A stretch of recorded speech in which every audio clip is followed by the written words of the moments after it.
자, 이번에는요, 땅값 얘기 좀 잠깐 짚어보도록 하겠습니다. 오늘 이 서울 지역에 있는 땅값을 계산해서 이렇게 보도가 돼 있어요. 여기 보면 문정부 들어서 서울 아파트 값이요, 평당으로 계산을 해보니까 2,300만 원 평균. 근데 지금은 4천만 원이 됐다고 합니다.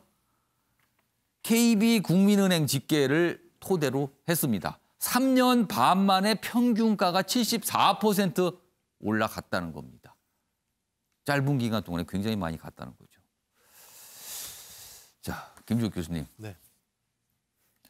그러면은 서울에서 집 살기 한마디로 말해서 점점점 힘들어지고 있다. 이게 나타나는 거 아닙니까? 뭐 집 사기를 포기해야 되는 상황이 될 수도 있는 상황인 거죠. 근데 이제 문제는 뭐냐면 저렇게 폭등을 했음에도 불구하고 제가 보니까 올해도 부동산 가격이 상승할 거라고 전망하는 전문가들이 상당히 많다라고 하는 그렇습니다. 지금. 그렇다면 이제 영끌도 안 되는 상황이 돼버리게 되는 거죠. 그러니까 모든 것을 다 끌어도 안 되는 상황으로 갈 수밖에 없는 상황인 거고. 예. 그러니까 다 아시겠지만 이 저도 부동산의 가격 상승이라고 하는 건 정부에 대한 신뢰도가 떨어지는 것과 연동돼 있는 상황들이 계속 벌어지고 있습니다. 그러니까 다수의 박탈감을 가질 수밖에 없는 상황인 거고, 예. 정부가 정책 추진을 했음에도 불구하고 아무런 시장적 반응이 나오지 않는 상황이 계속 벌어지고 있기 때문에 예. 정부 정책에 대해서 신뢰할 수 없는 상황이 되는 그러니까 많은 거겠죠. 분들이 그 말씀을 하세요. 지금 20번 넘게 정부 정책이 나왔잖아요. 네. 만약에 그런 정부의 부동산 정책이 지금까지 없었다라면 부동산 시장은 어떤 모습인가 이런 거 질문하시는 분도 있습니다. 지금. 하지만 거기에 대해서 다 대부분 말씀하시는 게 저금리라고 하는 구조가 분명히 있고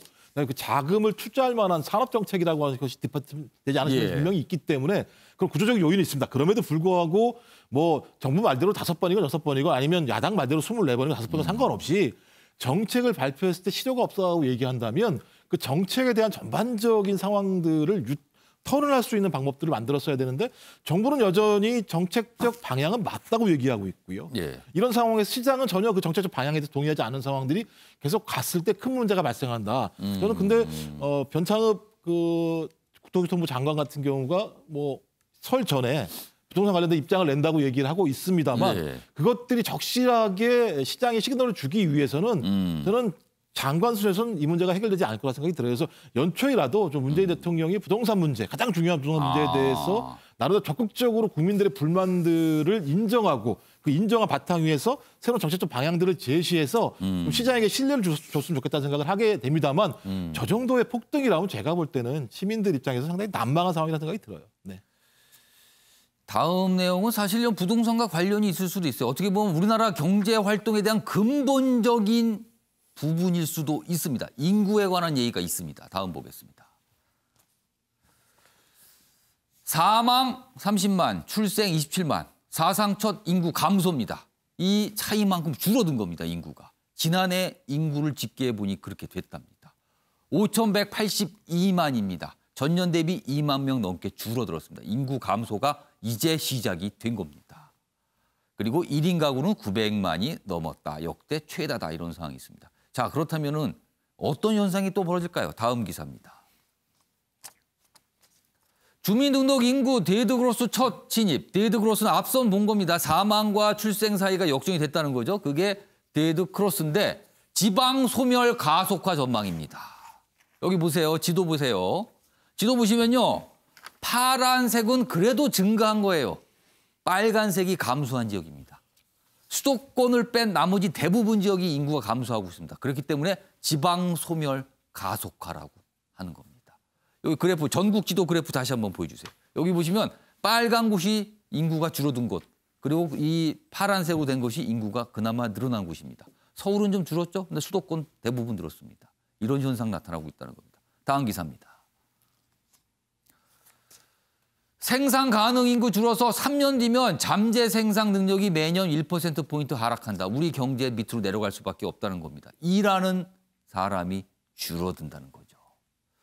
자, 윤경호 의원님. 뭔가 근본적인 문제가 있어요. 그동안 출산율을 높이기 위해서 엄청난 돈을 매년 투입하잖아요. 그럼 결과적으로 그게 다 소용이 없었다는 게 되잖아요. 그러면은 윤경호 의원님께서 생각하시기에 지금으로서는 무엇을 해야 되는 겁니까, 우리가? 예. 답부터 얘기하면 뭐 할 얘기가 끝나버리니까 그건 좀 이따 말씀드리고요. 예. 자, 절대수가 줄어들었다. 그게 작년이다. 예. 심각하죠. 예. 그러니까 그동안에는 경제활동 인구, 생산 가능 인구 뭐 이런 게 줄 것이다. 예측은 많았고 실제 이미 실현된 것 몇 년 됐어요. 예. 3년 이상 됐어요. 그러나 인구의 절대 수가 이렇게 줄어든 거는 작년이 처음이니까 정말 이건 새로운 위기의식 눈앞에 우리 나타난 거죠. 그래서 저렇게 지방이 없어진다 물론 있고요. 또 대학도 그렇지 심각합니다. 않습니까? 한 해 대학 지금 정원이 한 49만 명까지 지금 카운트하더라고요. 근데 한 해 태어난 아이들이 지금은 뭐 27만 명, 30만 명 아니고 60만 명, 50만 명, 40만 명 줄어들고 있습니다만 대학도 문 닫아야 되고요. 더 중요한 건 연금 문제가 생기죠. 그렇습니다. 일을 해야 되는 젊은 층이 노인들을 부양해야 되는데 이 부담이 압도적으로 커지지 않습니까? 그러니까 사회 전체 공동체의 존립 기반이 점점 이렇게 약화되는 거죠. 어떤 방법이 있을까? 작년에 사망자와 출생자를 보면 30만, 27만, 3만 명이잖아요. 근데 실제 인구 감소는 2만 명이에요. 그럼 1만 명은 뭡니까? 이민이에요, 이민. 유입이 된 거군요. 그렇습니다. 밖에서. 1만 명은 이민이라도 유입이 됐죠. 그러나 이민으로 우리 지금까지 단일민족 얘기한 우리한테 대안을 찾기는 어렵죠. 그래서 육아 관련 여러 지원, 뭐 출산 관련 지원 해줍니다만 우리는 지금 가정에게 해줍니다. 가정. 그러나 앞으로는 아이에게 직접 해주는 방식.